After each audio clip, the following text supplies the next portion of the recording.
नमस्कार, बहुत स्वागत है आप सबका आईपीएल एक्सप्रेस में। ये हमारा आईपीएल स्पेशल पॉडकास्ट है जिसमें हर हफ्ते हम एक टीम चूज करते हैं और उसके बारे में चर्चा करते हैं। उनकी स्ट्रेंथ क्या है, वीकनेस क्या है, किस तरह से वो आगे बढ़ सकती हैं और अपॉर्चुनिटीज़ में क्या क्या बाधाएं आ रही हैं।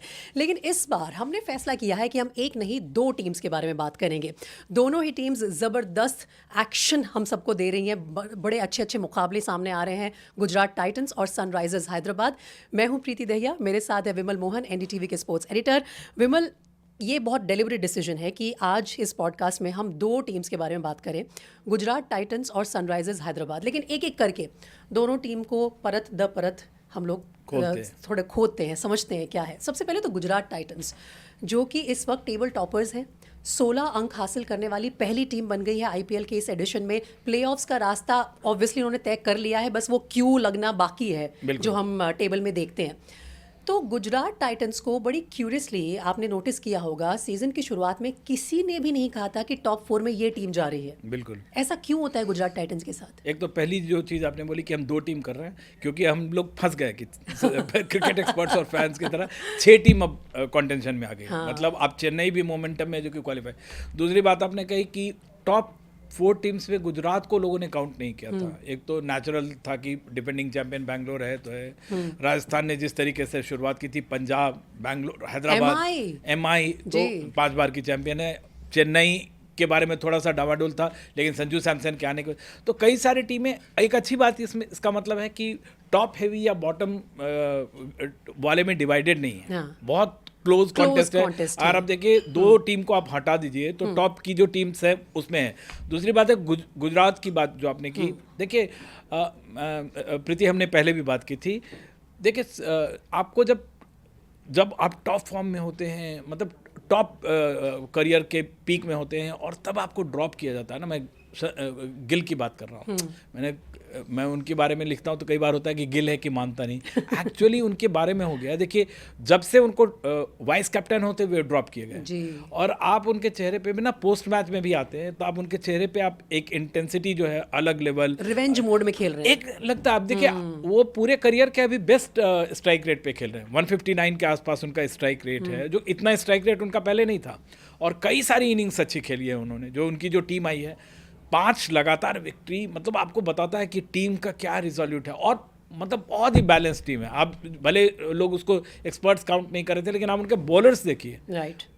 जो टॉप बैटर देखिए। भले सुदर्शन टेस्ट में उनका नहीं चला उतना, लेकिन पिछले बार भी उन्होंने रन बनाए थे, इस बार भी 500 से ज़्यादा रन बनाए। तो उनके जो बैटर बॉलिंग जो बैलेंस है, और बहुत ही मतलब जो आपको कहते हैं ना, वो डिटर्मिनेशन जो है उनका, वो दिख रहा है इसमें। लेकिन गुजरात टाइटंस एक वो टीम है जिसने जिस सीजन में डेब्यू किया उसी सीजन में ट्रॉफी भी लिफ्ट कर ली। ये मतलब एक आसान आम बात नहीं है। बिल्कुल। अगले सीजन में उन्होंने ये साबित किया कि जो पहले सीजन में उनके साथ हुआ वो बाय फ्लूक नहीं था, तुक्का नहीं था। उन्होंने फिर से फाइनल्स तक पहुंच के दिखाया, सीएसके को जबरदस्त टक्कर दी, बस मैच आखिरी ओवर में जाके हारे। फिर उसके बाद के 2 सीजन आप एवरेज लगा सकते हैं, लेकिन इस सीजन में शुरुआत भले ही ढीली रही हो, लेकिन एक स्ट्रैटेजी नज़र आती है। कहीं ना कहीं इस टीम की जो मेंटालिटी है वो ये क्लियर है कि हम एक लंबी रेस दौड़ रहे हैं, तो जल्दबाजी में 100 मीटर तय कर लेंगे, पहले 5-6 मुकाबले आपने जीत लिया और उसके बाद आप डिप कर जाएं, तो ऐसे आप चैंपियनशिप नहीं जीतेंगे। इनका जो स्ट्रैटेजी वाला माइंडसेट है, how will you rate that जब आप कंपेयर करते हैं बाकी टीम्स के सामने? क्या जीटी इस क्लैरिटी के साथ जो आगे बढ़ती है कि अभी लंबा रेस दौड़नी है हमारे घोड़े को, तो थोड़ा आराम से चलते हैं, देख के समझ के सारी टीम्स की स्ट्रेंथ को, वो उनके काम आ रही है? देखिए, जो स्ट्रेटेजी की बात आपने कही ना, मुझे जो लगता है कि हैदराबाद 2-3 साल पहले उन्होंने एक इन्वेंट किया था पावर प्ले में, ट्रेविस हेड और अभिषेक को। लेकिन वो टीम वहीं स्टक कर गई। जो गलती हैदराबाद कर रही है, वो गलती ये नहीं कर रही है गुजरात की टीम। इसके रीज़न का मतलब, मैं दोनों को एनालॉजी इसलिए ड्रॉ कर रहा हूँ क्योंकि इसका राइज आपको समझ में आया। दूसरी बात है कि गुजरात ने एक और जो आप, क्योंकि आप बहुत सारे स्पोर्ट्स करती हैं, आपको रेसलिंग और सारा ओलंपिक स्पोर्ट करती है, जो एक पीकिंग प्रोसेस होता है ना, 2 महीने के लंबे पीरियड में, कोई भी ओलंपिक स्पोर्ट में भी कोई 2 महीना, यूसेन बोल्ट भी 2 महीना लगातार पीक पे नहीं होता। तो इस टूर्नामेंट की एक इम्पॉर्टेंट बात है कि आप कितनी दफ़ा कैसे पीक करते हैं, कंसिस्टेंसी कैसे लाते हैं। ज़रूरी नहीं है कि आपने टूर्नामेंट का शुरुआत में पीक कर ली तो आप एंड तक पीक पे रहेंगे। एक आपका डाउन आएगा 2 महीने के टाइम में, और गुजरात के साथ अच्छी बात है और मेथड है उनका। सिर्फ मैडनेस नहीं है, ये नहीं कि पावर हिटिंग कर रहे हैं लगातार। इनके जो आप कह रहे हैं स्ट्रेटेजी का, वो इनके स्ट्रेटेजी में एक मेथड दिखता है वो। और अच्छी बात ये भी है कि इनके पास जो बैटिंग ऑर्डर है, बेशक 4-5 ही बैटर हैं, लेकिन कंसिस्टेंटली एक साथ परफॉर्म करते हैं। शुरुआत में विमल जी कहा जा रहा था कि इनका जो मिडिल ऑर्डर है उसमें ज़्यादा दम नहीं है, क्योंकि अगर टॉप में आपके साई, शुभमन और जॉस बटलर तीनों फ्लॉप हो जाते हैं तो फिर मिडिल ऑर्डर क्या इनको संभाल पाएगा, वो एक्सपोज हो जाता है। लेकिन अभी पिछले कुछ मुकाबलों में हमने देखा है कि साई और अपना शुभमन और जॉस बटलर में से एक तो डेफिनेटली फेल होता ही है, सिंगल डिजिट में आउट हो रहे हैं, बाकी 2 टॉप ऑर्डर को संभाल लेते हैं। और फिर उसके बाद निशांत सिंधु, वॉशिंगटन सुंदर जैसे लोग आकर भी अपना कंट्रीब्यूशन दे रहे हैं। वॉशिंगटन सुंदर ने बड़ा अच्छे से मिडिल ऑर्डर को संभाला है। सो बेसिकली जहां हम ओलंपिक्स या कॉमनवेल्थ गेम्स की बात करें, इंडिविजुअल स्पोर्ट्स होते हैं, एक टीम स्पोर्ट में जब एक टीम एक दूसरे को कवर करने लग जाती है, सारे टीम मेंबर्स बैकअप करते हैं, तो I think that is their strength, जिस पर काम बहुत अच्छे तरीके से हुआ है जहाँ तक कि गुजरात टाइटंस का बैटिंग ऑर्डर कंसर्न है। मुझे आपने एक नाम जो बोला ना, वो मुझे लग रहा है कि इस टीम का सबसे बड़ा बैलेंस वही है, वॉशिंगटन सुंदर। सिर्फ बॉलिंग में नहीं, देखे 300 के आसपास उन्होंने रन बनाए और 155 से ज़्यादा स्ट्राइक रेट है मेरे ख्याल से उनका, है ना, 155 के आसपास है, 153, 2 हाफ सेंचुरीज में। तो अगर टॉप ऑर्डर में देखिए, हमेशा टॉप ऑर्डर में तीनों नहीं चलेंगे आपके, ऐसा नहीं कि दोनों ओपनर नहीं, क्योंकि सारी टीमों ने बॉलिंग पे काम किया। भुवनेश्वर कुमार, फास्ट बॉलर्स चल रहे हैं अभी, भुवनेश्वर कुमार के नाम 21 विकेट है, इन्हीं की टीम के कागिसो रबादा, उनके नाम 21 विकेट है। तो बॉलर्स ने जो पावर प्ले का जो गेम था उसको थोड़ा थोड़ा डिकोड किया है। अगली बार आप और देखेंगे, इम्पैक्ट प्लेयर का रूल रहे नहीं रहे, लेकिन आप देखेंगे कि वो जो पावर प्ले में इनको चेक करने का सिस्टम आया है। ऐसा नहीं कि पावर प्ले में हर एक बार विकेट भी निकल रहा है, 200 से ज्यादा का स्कोर हो रहा है। आई थिंक इन लोगों ने पावर प्ले को कैसे अपनी ग्रिप में, अपनी मुट्ठी में करना है, उस आर्ट को मास्टर कर लिया है। बहुत सारे फास्ट बॉलर्स हैं जो कि मतलब रन तो जाएंगे क्योंकि सब डिसाइड करके आ रहे हैं, लेकिन विकेट भी आ रहे हैं और पावर प्ले को कंट्रोल कर रहे हैं। क्योंकि अब ऐसे भी आप देखिए 200 से ज्यादा बार तो हैदराबाद ने स्कोर किया हुआ है, स्कोर मतलब 8 बार उन्होंने स्कोर किया हुआ है। मतलब इस बार मुझे लग रहा है लास्ट टाइम 50 के आसपास था, 200 प्लस स्कोर, इसको इस बार ये लोग और भी क्रॉस कर जाएंगे। लेकिन जो फास्ट बॉलर्स है ना, उन्होंने काफ़ी सारा इसको डिकोड किया है और इसकी वजह से, लेकिन वॉशिंगटन सुंदर जो है वो अमेजिंग बैलेंस है। मतलब नीचे आके तीसरे चौथे, जैसे हैदराबाद में एक और प्लेयर की बात करेंगे जब हैदराबाद की बात करेंगे, लेकिन वॉशिंगटन सुंदर उस टाइप का बैलेंस है जो कि नीचे आके और 300 के आसपास रन बनाते हैं। तो टीम, और गुजरात ने ये दिखा, देखिए 165 बना के भी वो जीत रही है। मतलब जरूरी नहीं है कि आप 200 ही रन बनाएं, अगर खराब पिच है तो। मुझे लग रहा है ना कि जो आप जो मेथड की बात करें ना, मुझे लग रहा है कि गुजरात उन टीम्स में से है, जैसे बैंगलोर जैसे है, वो सबसे ज़्यादा मेथड के हिसाब से खेल रही है। और शुभमन गिल का फैक्टर तो मतलब कोई भले वो रिफ्लेक्ट नहीं करे, बोले नहीं, लेकिन मुझे तो लगता है कि अगर मुझे कोई निकाल देगा तो I will try to prove it. और वर्ल्ड कप लेकिन इंडियन टीम में ऐसे बहुत सारे खिलाड़ी हैं जिनके साथ ऐसा हुआ है, वाइस कैप्टन होते हुए भी उनको ड्रॉप कर दिया गया। ऑब्वियसली उनके दिल पर ये चोट लगी है, वो रिवेंज मोड में जरूर खेल रहे हैं और अच्छा खेल रहे हैं और कभी भी वापसी कर सकते हैं टीम इंडिया के लिए भी, इसमें कोई शक की बात नहीं है। लेकिन स्पेसिफिकली जीटी के लिए जेसन होल्डर का आना इनके लाइनअप में और उनका क्या इंपॉर्टेंस है, जब से वो आए हैं तब से तो अनस्टॉपेबल लग रही है गुजरात टाइटंस की टीम। उनकी इंपॉर्टेंस बताइए इनके लाइनअप में। जेसन होल्डर 13 विकेट है उनके पास, रन बना रहे हैं। और दूसरी बात है कि जैसे मान लीजिए कि आपको 4-4 ओवर का ही गेम है ना, रबाडा और राशिद खान या प्रसिद्ध कृष्णा को लिया, तो आपके पास मिडिल ओवर के संभालने के लिए भी है, डेथ ओवर के लिए भी है। जेसन होल्डर का होना ही अपने आप में, जैसे वॉशिंगटन सुंदर का मतलब अब है कि नीचे है तो ज़रूरी नहीं कि अगर पावर प्ले में चले गए, जैसे दिल्ली का हुआ था कि 80 रन पे ऑल आउट हो रहे हैं, वो चीज़ गुजरात के साथ नहीं होगी। उनके साथ नीचे जेसन होल्डर भी हैं, वॉशिंगटन सुंदर भी हैं, मतलब नीचे डेप्थ में बैटिंग भी है और बॉलिंग डेप्थ भी है। ऑलराउंडर्स के आने से ये फर्क पड़ता है, ऑलराउंडर के आने से फर्क है। और दूसरी बात है कि जो कई टीमों के साथ प्रॉब्लम है कि डेथ ओवर में उनके पास बैटिंग कंसिस्टेंसी नहीं है, तो जेसन होल्डर जैसे लोग वो संभाल लेते हैं। डेथ ओवर में बॉलिंग कंसिस्टेंसी नहीं है, तो उनका बॉलिंग लाइन अब देखिए आप, कल एक जो मैच हुआ गुजरात वाला, आप देखिए राशिद खान को 1 ओवर मिला है। कैन यू इमेजिन, 1 ओवर में मतलब राशिद खान सिर्फ 1 ओवर डाले, ये भी अपने आप में ताज्जुब की बात है। गुजरात के पास वो इसलिए नहीं कि उनका गलत यूज हुआ है। हाँ। मतलब फास्ट बॉलर चल रहे हैं उनके, गुजरात के आमरी में इतने ज्यादा हथियार फायर हैं, पावर फायर बहुत पावर है बहुत है। और वो सब डिलीवर भी कर रहे हैं, तो डिलीवर कोई कर रहे हैं। कारण नहीं है आपके पास कि उनको साइड बिठाकर राशिद को और ज्यादा ओवर्स दिए जाएं। अच्छा, आपने शुभमन गिल के फैक्टर के बारे में बात की, लेकिन एक फैक्टर है जो एक्सक्लूसिव है गुजरात टाइटंस के लिए, और वो उस सीजन से है जब से उन्होंने ट्रॉफी लिफ्ट की थी, नेहरा जी को आप डगआउट में इग्नोर नहीं कर सकते हैं। और जहां नेहरा जो है वो ऑब्वियसली खुद भी फास्ट बॉलर रहे हैं, उनका इन्फ्लुएंस तेज गेंदबाजों पे नजर आता है। मैथ्यू हेडन भी इस डगआउट में आ गए हैं। जब इस लेवल के खिलाड़ी आपके डगआउट में बैठे हैं तो कहीं ना कहीं जो ये फायर पावर डिलीवर करते हैं खिलाड़ी मैदान में, उसकी बैटरी तो पीछे ही चार्ज हो रही है। अरे नेहरा का तो मैं आपको क्या बोलूँ, एक हिमाचल में एक वो मैच खेल रहे थे, 5 विकेट उन्होंने लिया था। फिर डबन में जो 2003 वर्ल्ड कप वाला मैं गया था कवर करने, वहाँ पे। और मतलब वो एक प्लेयर के ही नहीं, एक बार जब धोनी कैप्टन थे, हम लोग धोनी को यहाँ पे एनडीटीवी में शूट कर रहे थे, तो वो धोनी से 3-4 घंटे, हमारे शूट के बीच में 3 घंटे उन्होंने बात की है। उनके पास बात करने के लिए बहुत कुछ है, उनके पास इनपुट बहुत कुछ है, बस 3 घंटे तो मैं किसी के साथ 3 घंटे बात करना। उनके बारे में लेजेंड है कि वो सोते हुए भी क्रिकेट के बारे में बात करते हैं, जागते हुए तो करते ही करते हैं, खाते हुए, नहाते हुए। दूसरी टीमों से भी, मतलब उस खिलाड़ी की, देखिए बॉलर होते हुए वैभव सूर्यवंशी से जाके वो मिलते हैं, उनकी नज़र बहुत तेज़ है। और मतलब ना बहुत सारे प्लेयर्स में एक नैक होता है, कोई अच्छा स्टूडेंट होता है, कोई अच्छा टीचर होता है।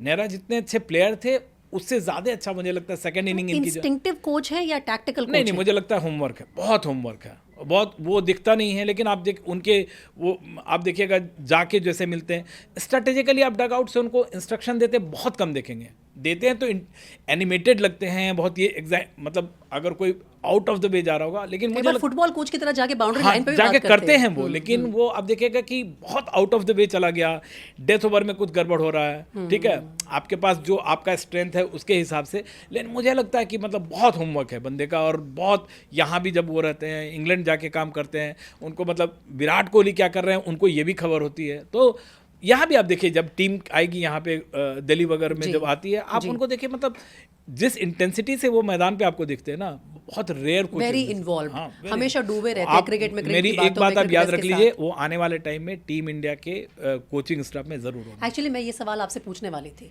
टीम इंडिया के कोचिंग स्टाफ में ऑब्वियसली आशीष नेहरा जैसे खिलाड़ी की जगह है, लेकिन उससे पहले जो ये चर्चा चल रही थी कि जब हार्दिक पांड्या को एमआई ने लिया, तो शायद उसी टाइम पे अगर आशीष नेहरा को भी ले लेते तो आज जिस तरह से वो 3 हफ्ते पहले एलिमिनेट हो गए हैं, वो दिन ना देखना पड़ता। देखिए ना, हार्दिक पांड्या जैसे प्लेयर को देखिए, आपको प्लेयर्स का स्ट्रेंथ और वीकनेस समझना पड़ेगा। हार्दिक पांड्या आपके रॉक स्टार हैं, ठीक है, वो उनको मैनेज करना आना चाहिए। मतलब हार्दिक पांड्या को, उसी हार्दिक पांड्या से रोहित शर्मा ने 2024 के वर्ल्ड कप में बेस्ट प्रदर्शन करवा लिया वहाँ, जबकि वो उससे ठीक पहले, याद रखिए उनको मतलब, लेकिन नेशनल ड्यूटी देना और फ्रेंचाइज के लिए खेलना दोनों में फर्क है, लेकिन आपको मैनेज कौन कर रहा है? बहुत सारे प्लेयर होते हैं, फ्लैम्बॉयंट होते हैं, बहुत सारा, लेकिन कैप्टन को मैनेज तो कोच ही करेगा ना। वही मैं कह रहा हूँ। नेहरा कोच पीछे छूट गया, कैप्टन आगे चला गया दूसरी टीम में, तो वो जो धार थी वो तो फीकी पड़ गई ना। वो तो है, वो तो मतलब वो नेहरा के आप तारीफ में कह रही हैं, मैं मानता हूँ। नेहरा जैसा प्लेयर केवल ह्यूमन मैनेजमेंट की बात नहीं है। आपको अगर स्ट्रेंथ पता है कि विमल का क्या स्ट्रेंथ है, क्या यूज करना है, आपको अगर स्ट्रेंथ नहीं पता तो हो सकता है मुझसे या वो चीज़, ये मतलब किसी के लिए भी। एब्सोल्युटली। चलिए, तो अब हम ज़रा बात कर लेते हैं ऑरेंज आर्मी की। अरे गजब। सनराइजर्स हैदराबाद, जो मुकाबला हुआ एसआरएच और जीटी के बीच, उससे पहले एसआरएच टेबल में टॉप पे थे, लेकिन उन्हें हराकर अब जीटी टेबल पे टॉप पर आ गई है। तो सनराइजर्स हैदराबाद और उनकी जो स्ट्रेंथ है, सबसे तो साफ तौर पर नज़र आता है कि उनकी स्ट्रेंथ उनके टॉप 5 है। टॉप 5 में भी उनके ओपनर हैं, ट्रैविस शेख की जोड़ी ने जो सनसनी मचाई थी 2024 के सीज़न में, हम सबको याद है। क्या वो जो सनसनी थी, उस तरह की परफॉर्मेंस थी, वो बरकरार रख पाए अक्रॉस 3 सीजन्स एसआरएच के ओपनर्स, या कभी फीकी हो जाती है, कभी तेज़ हो जाती है? ये अप डाउन ज़्यादा देख रहे हैं ये लोग। बिल्कुल एग्जैक्टली आपने वही बोला। मतलब हैदराबाद की एक ऐसी टीम है, अगर आप इंडिविजुअल उसका स्टैटिस्टिक्स देखें, उनके बैटर का भी और बॉलर्स का भी, हालांकि उनके बॉलर्स ज़्यादातर नए हैं, लेकिन उनकी सबसे बड़ी प्रॉब्लम उनकी इनकन्सिस्टेंसी है, बैटिंग में भी बॉलिंग में भी। मतलब आप देखिए 12 मैच खेला इन्होंने, उसमें से 8 मैच उन्होंने 200 से ज़्यादा रन बनाए, और ज़्यादातर ये मतलब पहले बैटिंग करते हुए इनका हार जीत है, कभी भी चेस करते हुए सिर्फ 1 मैच हारे हैं। तो इनके साथ वो प्रॉब्लम है, इन्होंने मतलब ये अपने जो कहते हैं मेथड निकाला, लेकिन उसी में खुद मैडनेस भी क्रिएट कर लिया। शुरुआत सबसे पहले इन्होंने ही की थी, ट्रेविस हेड और अभिषेक शर्मा ने। अभी भी अभिषेक शर्मा टॉप 2 में है, मतलब रन बनाने। विस्फोटक बल्लेबाजी की अगर बात की जाए तो शायद इनसे बेहतर कम नजर आती हैं ओपनिंग। स्टार्ट इन्होंने नहीं स्टार्ट इन लोगों ने किया, इन्होंने वो इनोवेशन दिया सबको जो टेम्पलेट बाकी टीम्स भी अब फॉलो कर रही हैं, लेकिन कहीं ना कहीं जो आपने बोला कि अप्स एंड डाउन्स काफ़ी हैं और ये लगे रहते हैं।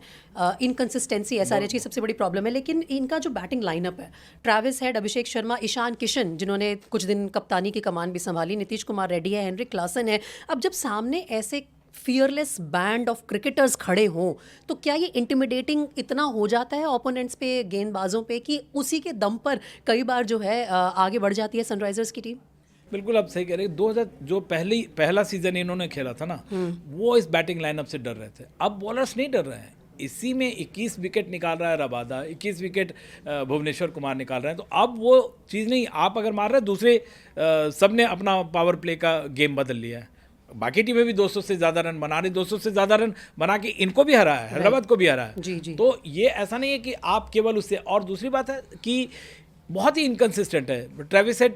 आप इंडिविजुअल स्टैटिस्टिक्स में आप देखिए, क्लासन मिडिल ऑर्डर बैट्समैन होते हुए is the first batsman middle order होते हुए, ऑरेंज कैप उनके नाम है भी, ठीक है। सेकंड नंबर पे अभिषेक शर्मा है, तीसरे नंबर पे इनके ईशान किशन है, लेकिन इसके बाद बैटिंग खत्म हो जाती है यहाँ पे, है ना। मतलब अच्छी बल्लेबाजी है लेकिन लिमिटेड है, 5 के बाद फिर और इनकंसिस्टेंट है। नीचे के लोगों को भी अपना रोल अदा करना। अगर 3 में आपके एक दिन में फ्लॉप हो गए तो बाकी 2 पूरी की पूरी 20 ओवर्स नहीं संभाल पाएंगे। नीतीश रेड्डी हैं, सलील अरोड़ा है, अनिकेत है ना, पैट कमिंस तक इनके बॉलिंग करते हैं। पैट कमिंस एक अलग बहुत बड़ा फैक्टर है, उस पर हम लोग को बात करेंगे। लेकिन वही इनकंसिस्टेंट है, न सिर्फ बैटिंग में, बॉलिंग में भी। लेकिन इनकी यूएसपी जो है, डेफिनेटली अगर भारत के नज़रिए से देखा जाए, आईपीएल के नज़रिए से देखा जाए, इंडिया के T20 फ्यूचर के नज़रिए से देखा जाए, तो वो अभिषेक शर्मा है।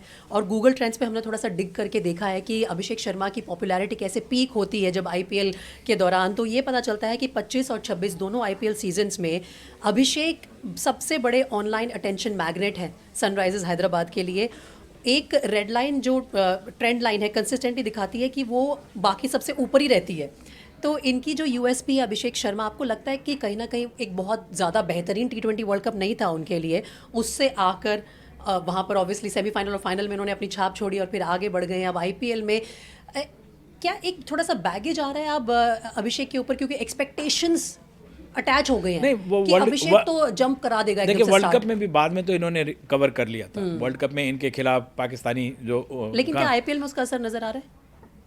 लेकिन उन्होंने रन तो बनाए हैं, मतलब वहाँ भी रिकवर, हाँ, वो रिकवर कर लिया था, सेकंड नंबर पे हैं। दूसरी बात है ना कि आप जो कही ना कि इनका ट्रेंड क्यों है ऊपर, एक तो पावर हिटिंग है, गेम है। दूसरी बात है ना कि एक स्टार वैल्यू है इनमें, दिखते बहुत अच्छा है, बातचीत करते हैं, एक स्टारडम इनके हमेशा देखेगा, फीमेल फॉलोइंग बहुत है। एक लड़की ने अभी एक होटल में जा रहे थे, उनका हाथ पकड़ लिया था, फिर वो काफ़ी रील उसका रील बना, ट्रोल भी हुए। लेकिन मतलब एक स्टारडम है। और मतलब ट्रेविस हेड के साथ जब इन्होंने शुरुआत की थी, ट्रेविस हेड के बराबर मैच करना, मतलब उस स्ट्राइक रेट से, अब वैभव सूर्यवंशी वगैरह आए हैं, लेकिन उस समय कोई और सोच नहीं सकता था कि अभिषेक शर्मा का T20 में कोई ऑल्टरनेटिव हो सकता है।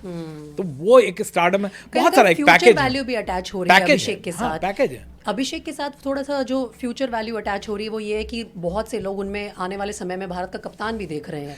बिल्कुल बड़ी वाजिब डिबेट है इसके ऊपर कि कौन हो सकता है, कौन नहीं हो सकता है। और एक जो प्रेशर का फैक्टर मैं बोल रही हूँ, वो इसलिए बोल रही हूँ क्योंकि इसका जिक्र आप भी कर रहे थे। आपने देखा होगा कि इस सीज़न में जो चैलेंज आ रहा है बाकी यंगस्टर्स से, चाहे वो प्रियांश आर्या हो, चाहे वो वैभव सूर्यवंशी हो, वो भी बहुत ही वैलिड चैलेंज है कि आप चाहे कितने ही अच्छे बल्लेबाज हो, कभी भी अपने आप को ये आप 100% सिक्योर नहीं समझ सकते हैं कि इंडियन टीम में आपकी जगह कोई नहीं ले सकता।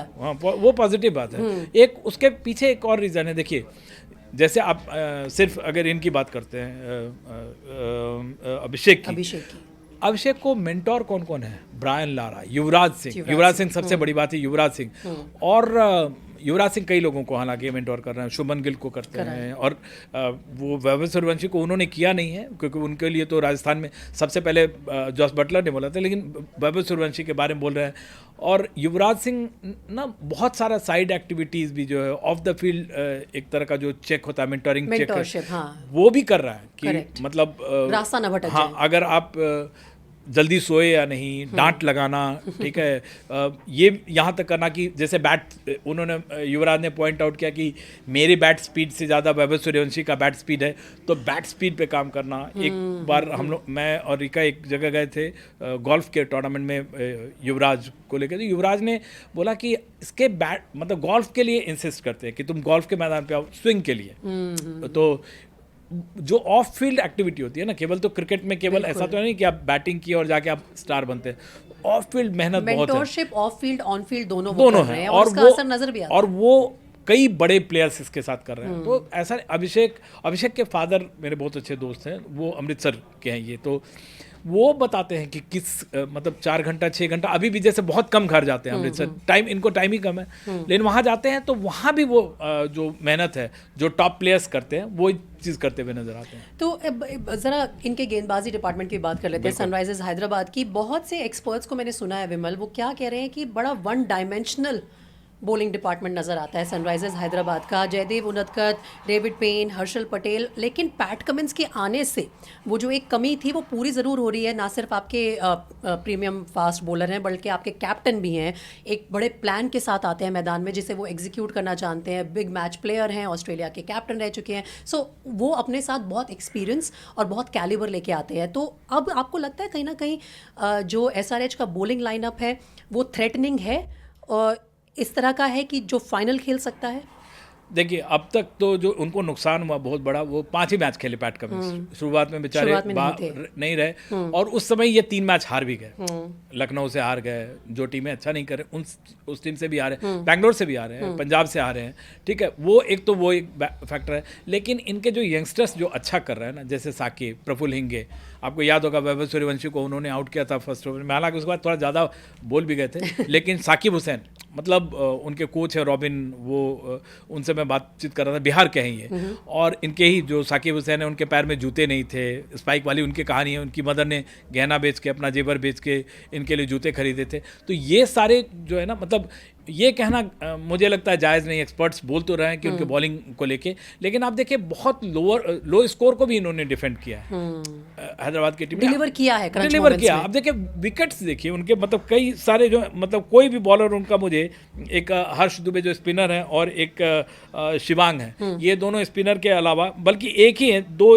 लोग हैं नीतीश रेड्डी के अलावा, सारे 10 के नीचे है इनका इस इकोनॉमी रेट जो है, ठीक है, और सब लोगों ने 16 विकेट 12 विकेट, एहसान मलिंगा ने 16 लिए, साकिब ने 12 लिए, प्रफुल्ल हिंगे ने 10 लिए, पैट कमिंस बाद में आया 5 विकेट लिए। लेकिन अभी क्या है, आगे आप कह रही हैं फाइनल खेल सकते नहीं, देखिए इनके पास 2 ही मैच है, पहले प्लेऑफ्स पक्का करें।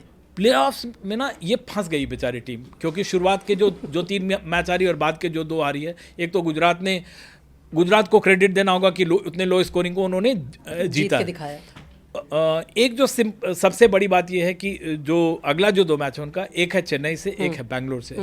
चेन्नई विनिंग मोमेंटम में है और संजू सैमसन जिसमें आए हैं और उर्विल पटेल जो आए हैं, अब ये देखिए इनके लिए एक तरह से डू और डाई मैच है नेक्स्ट मैच जो है चेन्नई वाला। अगर ये हारे तो फिर नेक्स्ट मैच आपको बेंगलोर डिफेंडिंग चैंपियन है, हैदराबाद में बेशक खेल रहे हैं, लेकिन बेंगलोर से खेलना ये मतलब डिफिकल्ट होगा। पैट कमिंस का फैक्टर बहुत इंपॉर्टेंट होगा। पैट कमिंस मतलब यूनिक हीरो हैं जो कि अपनी टीम को हर एक जगह वो जिता चुके हैं वो, तो अगर पैट कमिंस अपनी टीम को मार्शल कर पाते हैं तो ये मतलब बहुत ही ट्रिकी है, लेकिन ये टीम फंस गई है। लेकिन प्रेडिक्शन तो मैं आपसे लूँगी इससे पहले कि हम ये एपिसोड ख़त्म करें। प्रेडिक्शन टाइम में, क्योंकि हमने 2 टीम्स डिस्कस की हैं, गुजरात टाइटंस और SRH, इन दोनों में से वी नो GT का तो प्लेऑफ्स पक्का ही है, 16 अंक उनके पास हैं। आप GT को फाइनल खेलता हुआ देख रहे हैं? देखिए मुझे फाइनल में पता नहीं कह सकता हूँ कि नहीं, मुझे अभी भी लग रहा है कि पीकिंग प्रोसेस में एक GT आई है, एक पंजाब आई है, एक डिफेंडिंग चैंपियन बैंगलोर है। इन तीनों टीमों में से मुझे लगता है 2 टीम फाइनल खेलेगी। ओके, और SRH प्लेऑफ्स में जा रहे हैं या नहीं जा रहे हैं? थोड़ा डिफिकल्ट है। अगर आप मुझे 50-50 वाले चांस में बोलेगा, मैं एग्जैक्टली 50-50 10 में से कितने पॉइंट दे पाएंगे आप? वही मैं बोलूँ 5 मतलब 50-50 फंसा हुआ है इसका मामला, क्योंकि ये अगर अगला मैच चेन्नई को हरा पाते हैं जो कि तो मुझे लग रहा है कि हरा सकते हैं, ठीक है, मतलब डिस्पाइट द फैक्ट कि वहाँ पे मतलब संजू सैमसन वाला फैक्टर है, लेकिन और चेन्नई में मैच है, लेकिन मुझे लग रहा है कि पैट कमिंस का जो अपना पास्ट एक्सपीरियंस है, इंडिया को इंडिया में आ रहा है, मतलब अब ये नहीं कि इंडियन पिच उनके लिए अनचार्टेड टेरेन है, मतलब अहमदाबाद में जीत रहे हैं वो, इनको ये सारे प्लेयर्स, ऑस्ट्रेलियन प्लेयर्स को मैं अब ऑस्ट्रेलियन नहीं मानता हूँ, वो ज़्यादातर इंडियन ही है, वो बटर चिकन खाते हैं, वो इंडियन पिचेस के वेदर में भी इंडियन flourish कर पिचेस रहे में हैं, ज़्यादा अच्छा करते हैं बिग अच्छा बैश कर से, रहे हैं, बिल्कुल, है ना, बिल्कुल। तो मुझे लगता है कि मतलब थोड़ा ट्रिकी फंसा हुआ है उनका। ट्रिकी मामला है। सो देखिए, ये वर्डिक्ट है विमल का यहाँ पर हमारे इस स्पेशल एपिसोड में, जिसमें हमने एक नहीं बल्कि 2 टीम्स डिस्कस करी, और वो भी इसलिए क्योंकि हम भी फंस गए थे कि इन दोनों टीम्स में से किसको पिक किया जाए। Gujarat Titans, Sunrisers Hyderabad. जिस वक्त हम ये पॉडकास्ट रिकॉर्ड करें उस वक्त गुजरात टाइटंस टेबल टॉपर्स हैं 16 अंकों के साथ, उनके पीछे हैं आरसीबी, उनके पास भी 14 पॉइंट्स हैं, एसआरएच के पास भी 14 पॉइंट्स हैं, पीबीकेएस के पास 13 पॉइंट्स हैं। तो ये टॉप 4 टीम्स हैं, लेकिन इसमें भी बदलाव अभी हो सकता है। बहुत ज़बरदस्त टर्ब्यूलेंस हम देख रहे हैं पॉइंट्स टेबल में इस वक्त। कुर्सी की पेटी बांध लीजिए। कुर्सी की पेटी आप बांध के रखिए, हम भी बांध के बैठे हैं, और लगातार ऐसे ही टीम्स को डिस्कस करते रहेंगे और इनसाइड स्टोरीज आप तक लाते रहेंगे। ये एपिसोड आपको कैसा लगा हमें कमेंट सेक्शन में ज़रूर लिख के बताइएगा। Thank you for watching. Thank you.